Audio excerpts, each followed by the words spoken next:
Welcome to Chatbots Behaving Badly, the podcast where your gadgets are getting smarter, and somehow you're the one who ends up feeling dumb. Thank you for joining us for the kickoff of Season 3. This season, we're rolling with a brand new theme track, sharp-minded guests in the studio, and even stranger true stories from the front lines of AI and automation. Today's episode is deeply personal. It's about betrayal, it's about trust, it's about me and my toothbrush. Yes, really.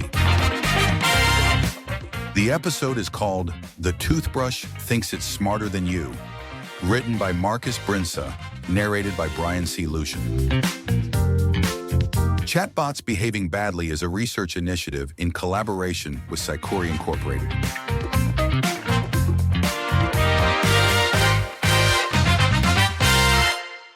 My friends call me the Gadget King. If it has a motor, a firmware update, and a marketing page with the word AI on it, there's a non-zero chance I have bought it, charged it, and complained about it. Electric toothbrushes are one of my longest-running toxic relationships. I've been using them since they were basically small kitchen appliances for your mouth, and I upgrade every other year like it's a smartphone, which is how I ended up with the Oral-B IO Series 10, the current flagship. It has a base station that glows, an app, 3D teeth tracking, and a big shiny promise. It knows exactly which tooth I'm brushing in real time, using artificial intelligence. In the ads, it's beautiful. A perfect 3D mouth model, every tooth getting its own little halo of approval as the brush glides over it. In my bathroom, it's chaos. I will be peacefully cleaning my upper left molars, and the app will confidently scream, "Lower front teeth!" I move to a different zone. It panics and teleports the little blue highlight somewhere else entirely. It's like brushing with a GPS that insists your kitchen is in the neighbor's garden. And the best part? I'm not special. There are tens of thousands of similar complaints. Same brush, same feature, same, what the hell is it doing? So today we're going to unpack what's actually going on in that glossy handle, why the AI toothbrush has no idea where it is, and how you could fix it if you actually wanted this thing to be smart instead of just AI flavored. And I'm not going to do it alone. For the first time on Chatbots Behaving Badly, we have a guest. Joining me today is Dr. Erica Pahk, biomedical engineer, sensor nerd, and the only person I know who gets as excited as I do about tiny chips and toothbrushes. Erica, welcome to the show. Thanks for having me. I wasn't expecting my first podcast invite to be about a toothbrush, but here we are. We are all making choices, Erica. Let's start simple. When the box says AI 3D teeth tracking, what is actually inside this thing? Because I can tell you what's not inside it. Any clue where my teeth are? Right. So here's the honest version. Your IO handle is not doing a 3D scan of your skull. There's no camera, no radar, no magical tooth sonar. What it has is a small inertial measurement unit, an accelerometer, and a gyroscope. That's the same basic type of sensor you'd find in a phone, a fitness tracker, or a game controller.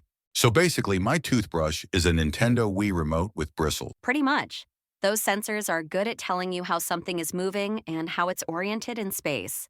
Tilt, rotation, little arcs and circles. They are not good at telling you, I am exactly on tooth number 27 in the upper left quadrant. So what the engineers did is they collected a bunch of data from people brushing in controlled ways. Start here, move like this, hold at this angle, that sort of thing.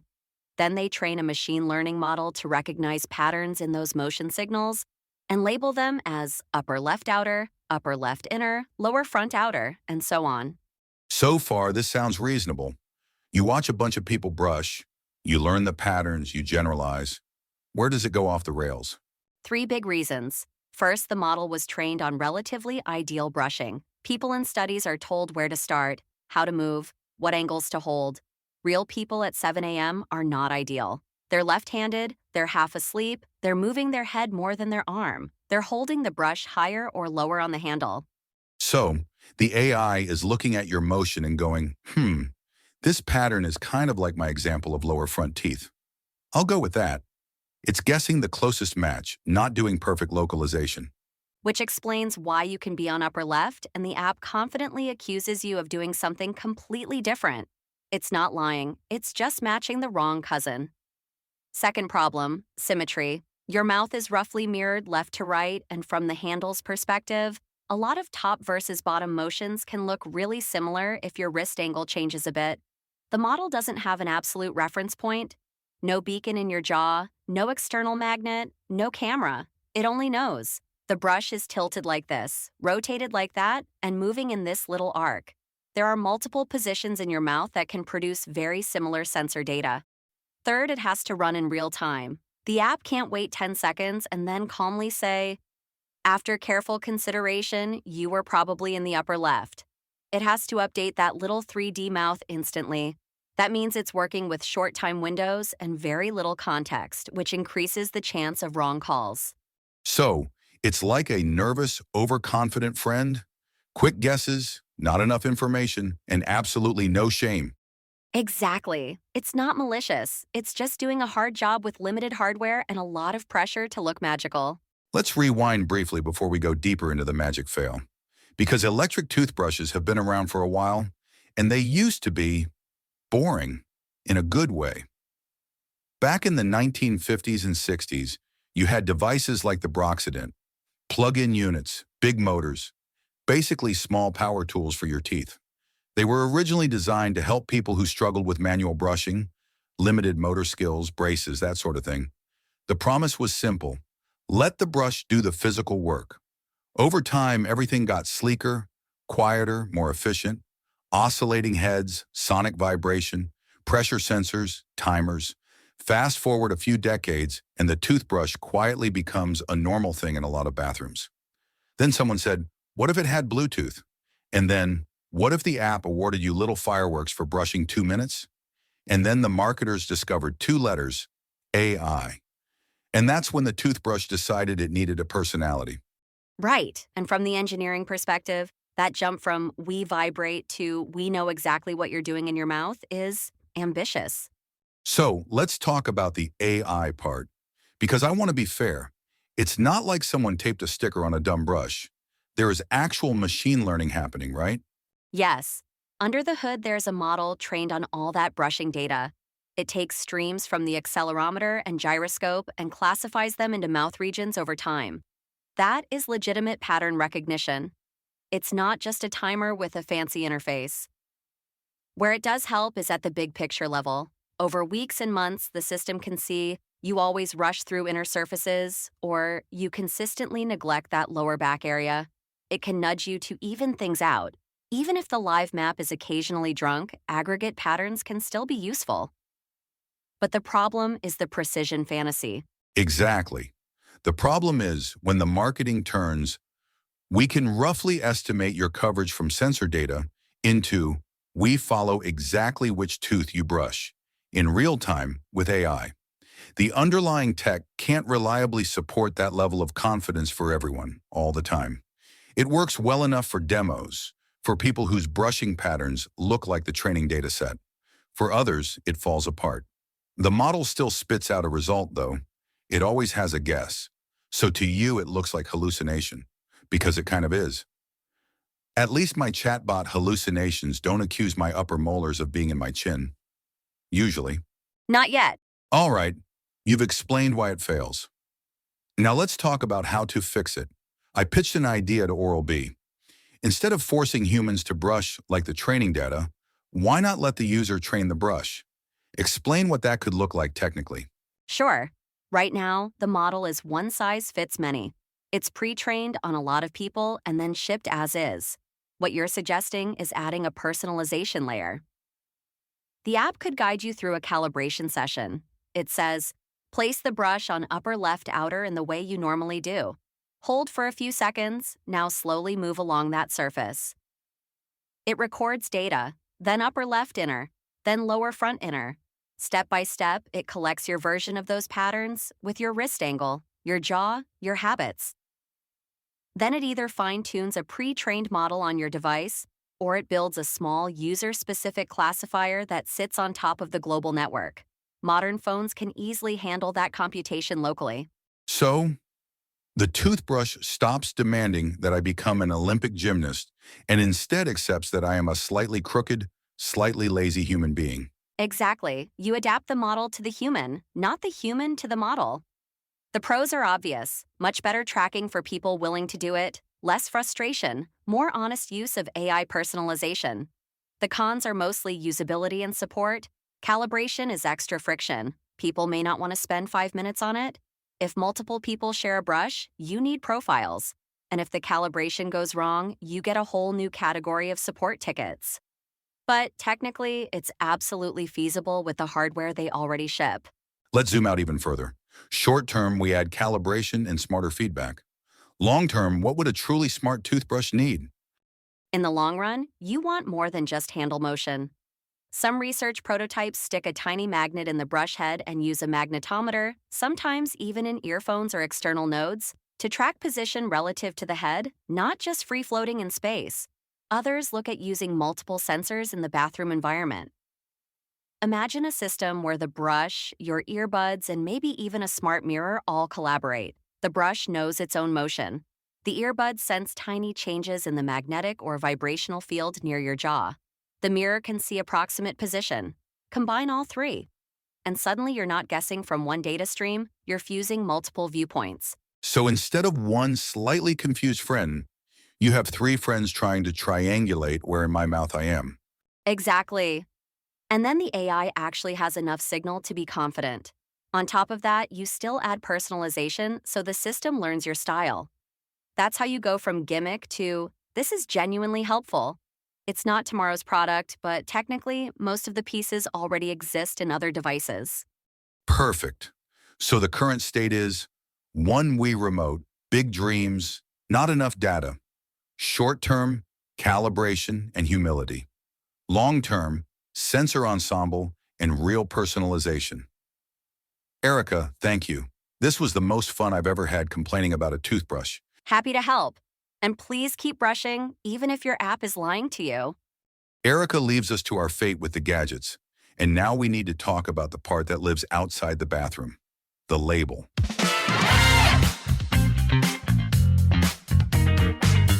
Because my oral hygiene drama is just one small example of a much bigger trend. We are slapping AI on everything. Toothbrushes, kettles, doorbells, shower heads. I'm sure someone out there is building an AI toilet that gives you career advice. Regulators, to their credit, are starting to get nervous. They're not just worried about killer robots, they're worried about marketing departments. In the US, the Federal Trade Commission launched something called Operation AI Comply. That's not a Netflix show. It's a coordinated crackdown on companies making wild AI claims. They've already gone after tools that promise magical AI detection, miracle outcomes, or abilities the underlying tech clearly didn't have. The message is simple. If you say AI, you'd better mean something, and you'd better be able to prove it.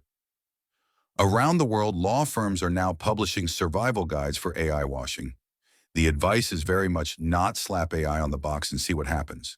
It's more like, don't exaggerate, don't be vague, don't promise capabilities you can't deliver.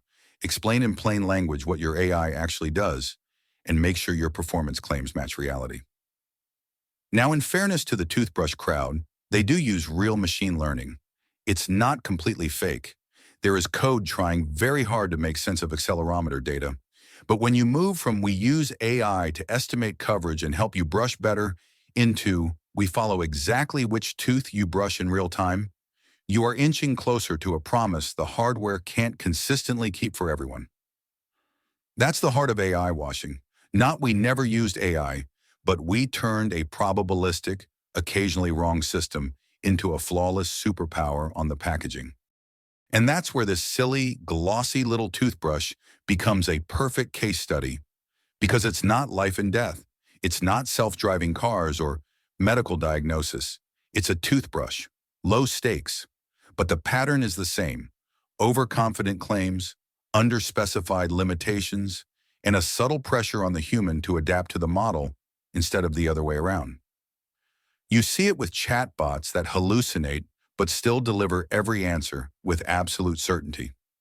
You see it with AI assistants that constantly generate half-true fluff, but the marketing slides promise zero hallucinations.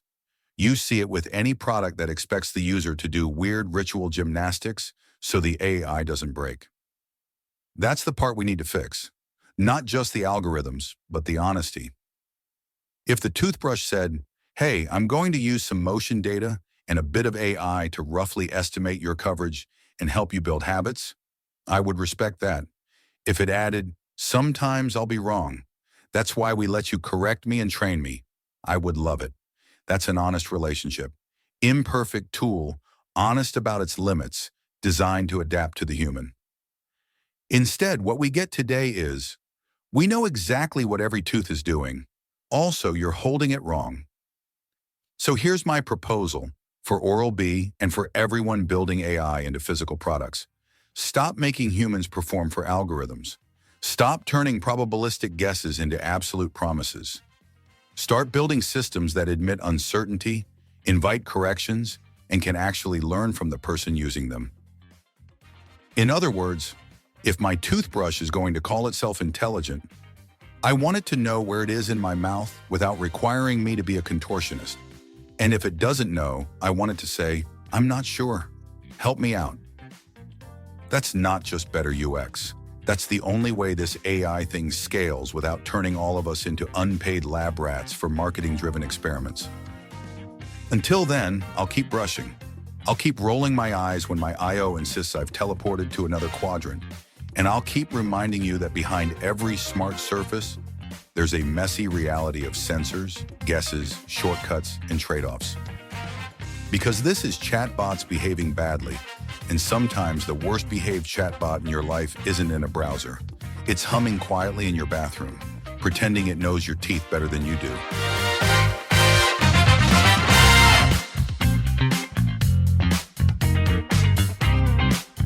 This was The Toothbrush Thinks It's Smarter Than You, written by Marcus Brinsa, narrated by Brian C. Lucian.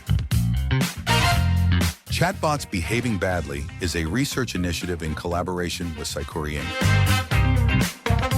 New episodes drop every Tuesday, wherever you get your podcasts. If you'd like to learn more, the link to the Chatbots Behaving Badly article is in the episode description or the post. Thanks for listening. If you enjoyed this episode, feel free to share it, with or without brushing, for the full 2 minutes first. And if your AI toothbrush has also gaslit your molars, you're officially part of the club.